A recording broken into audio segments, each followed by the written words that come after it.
તો છોટાઉદેપુર જિલ્લાના જેતપુર પાવી તાલુકાના નાની રાસલી ગામે 4 વર્ષની બાળકી ધ્રુવિશા રાઠવા સાંજના લગભગ 7:30 વાગે ઘરની પાછળ વાડામાં રમી રહી હતી। આ દરમિયાન અચાનક દીપડાએ હુમલો કર્યો હતો અને બાળકીને પકડીને વાડામાં ખેંચી ગયો હતો। જો કે તેના પિતાની નજર પડતા તેમણે બૂમાબૂમ કરી હતી, જેને કારણે દીપડો બાળકીને છોડીને ભાગી ગયો હતો।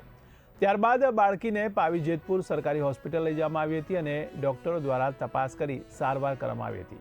ત્યારે વધુ સારવાર અર્થે બાળકીને બોડેલી રિફર કરવામાં આવી હતી।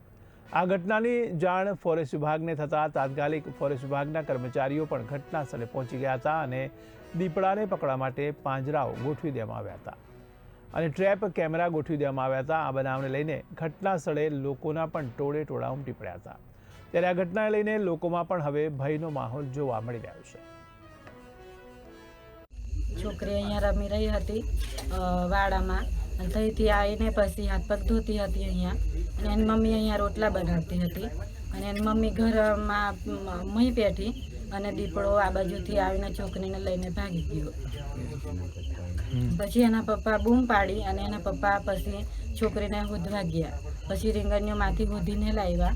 પછીને 7:30 વાગ્યાનો ટાઈમ હતો। પછી દીપડાને બધા બૂમ પાડીને જોવા માંડ્યા તો ભાગી ગયો દીપડો અને પછી છોકરીને દવાખાને લઈ ગયા, સરકારી દવાખાનામાં। ત્યાંથી રિફર કરીને પાછા બોડેલી લઈ ગયા। તમારું નામ? પારુલબેન।